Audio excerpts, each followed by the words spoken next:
Hey everybody. First of all, apologize for last week. Some stuff got real busy. My wife's business had some issues with some staffing, so she was basically working the weekend, so I wasn't able to put the video together. Hopefully, for some of you who followed on Twitter, hopefully some of you made some money. My initial plays weren't spectacular, but a bunch of my in-game stuff hit, and all of the prop bets I made hit, which was pretty nice. Year to date, we are up 1.96 units. It's not fantastic, but it's up money. We're happy. And as I always say, if you're following on Twitter, you're making a lot more money than that anyways. If you're not following me on Twitter, at CPT underscore handsome, HANDSOME, at Captain Handsome, obviously. So with that, we will move right into this week's picks. First pick that I like the Eagles at the Browns. I think it's a good letdown spot for the Browns. I think they had a nice victory last week in the sense that their defense probably looked the best it's looked. But with Myles Garrett out this week, I don't think they're going to be able to get to Wentz. And if they can't get to Wentz, then the Eagles' offense is going to be considerably more effective. So, I mean, you got a team that barely beat the Texans, who aren't a good team. The Eagles are probably coming in a little undervalued, even though they're trash.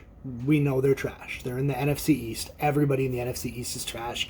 I just think maybe the Browns know they've got much bigger fish coming up and might let this up a little bit. So I'm taking the Eagles plus the 3 for a unit. The next one is those trash Texans who are playing the New England Patriots. I don't know why the Patriots are favored. I think that maybe they're a little bit better team, but I actually don't think that they are. I think that they're missing a lot. I think that quarterback wise, obviously Deshaun Watson is a billion times better than Cam. Cam is basically useless now. He'll get a little bit on the ground, but he can't throw. You watch his throw, his mechanic. We talked about his mechanics. They talked his last year in Carolina about how he worked on his mechanics and everything was going to be great, and then he was terrible. Texans money line is plus 110. I think I think they're definitely a live dog, so I'm running all over that for a unit. I'm also liking another dog, the Cincinnati Bengals. Their money line sits at 105. I think they're a much better team than the Washington football team. I think Alex Smith, it's nice that he's getting to play some and start some games, but the guy isn't efficient. He is a check down Charlie at this point. He's nowhere near the guy that he was before the injury, which of course he's not going to be. But really their only player right now is Antonio Gibson. Even McLaurin isn't being able to be a game-breaking talent like he was last year. I think Alex Smith just limits them so much, and I think since he's exciting, they've played teams super tough, and I think that they're going to have a chance to get another win here, and I think that they're going to come out with it. I'm fairly confident in this one. I've got a 2-unit play on this one, so I like Cincy on the money line. I also like for the Monday Nighter, I like Tampa minus 4. I think that they're starting to round back into form. I think the Rams are a team that can get easily defeated by there's a little fly in here, sorry guys.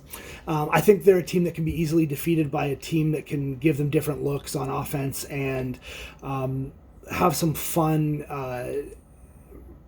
instances where they come up with clever ways to rush the passer.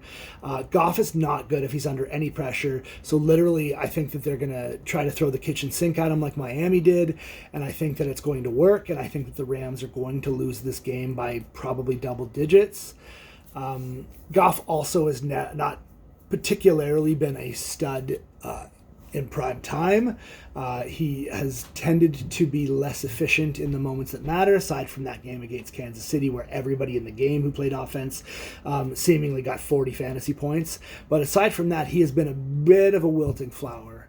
So that little fly is crushing my life. I'm sorry, guys. It's very unprofessional. So I got Tampa minus 4 for a unit. I want to talk about Kansas City. I think as the Vegas Raiders get more and more players listed as active for the game, that line's going to go back down. I grabbed it at 6.5 for 3 units because I think that they're going to smash them.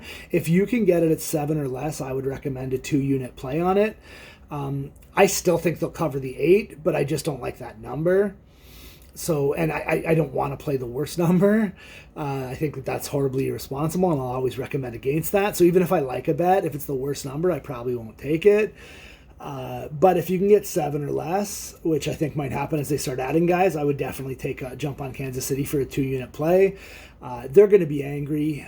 They're definitely the better team, and after what went on with the shenanigans after the game, I think they're going to want to smash them.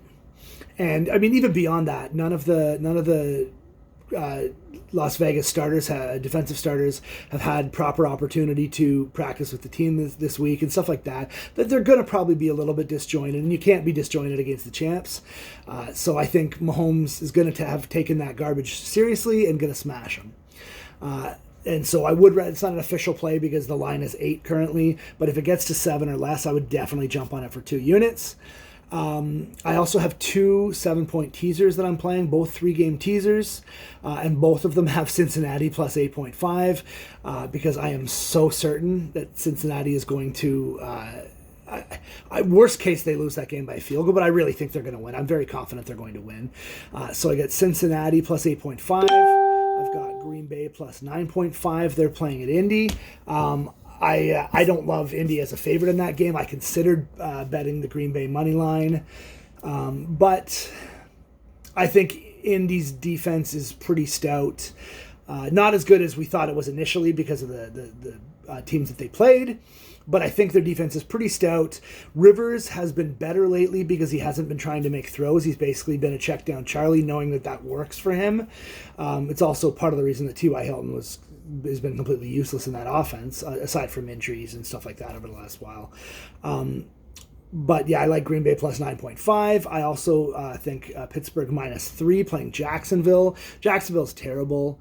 And Pittsburgh, I mean, it might be a bit of a letdown, but I don't think they're gonna win by at least 3, right? So I think that that's a pretty safe play.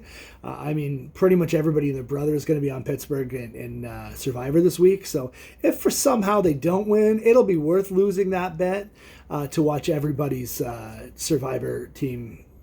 Everybody get knocked out in Survivor this week. The second one I have is Philly plus 10. Cincinnati plus 8.5 and Houston plus 9.5. I've already explained to you guys I have an Eagles plus 3 bet, a Cincy money line, and a Houston money line bet. I like all of those, so I think teasing them all up to those numbers is nice, and I like it. And I don't really need to go into those any further. So those are the plays that I have to run them down really quickly. Eagles plus 3 for a unit. Texans money line at plus 110 for a unit. Cincy money line at plus 105 for 2 units. Tampa minus 4 for a unit. If you can get Kansas City 7 or less, take it for 2 units. And then the 2 7-point teasers are both 2-unit plays.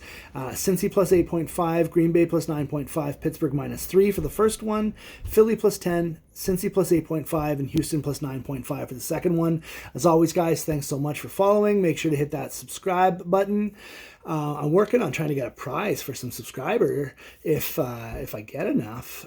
So we're going to try to do something fun like that because I got at least 8 people who watch me every week. Somebody deserves something for putting in that time. Otherwise, follow me on Twitter. I make a ton of plays. I'll make plays in the game, things like that. Most of my props go out on Twitter at CPT_handsome. If you want more of this wonderful content. Thank you guys all. Remember, only bet within your means. Be responsible. I, for example, have a completely separate gambling account. I've never used family money. I have just had a gambling account that I've been lucky enough to build money up, take some of it out to pay for a trip or something like that, but always leave money in it, and that's how I do it. So please be responsible. Don't be silly. Gambling can easily be an addiction, so don't be that guy, all right? Thank you guys so much for watching. Y'all are beauties, and Dolphins about to win their 6th in a row. Yeah, baby.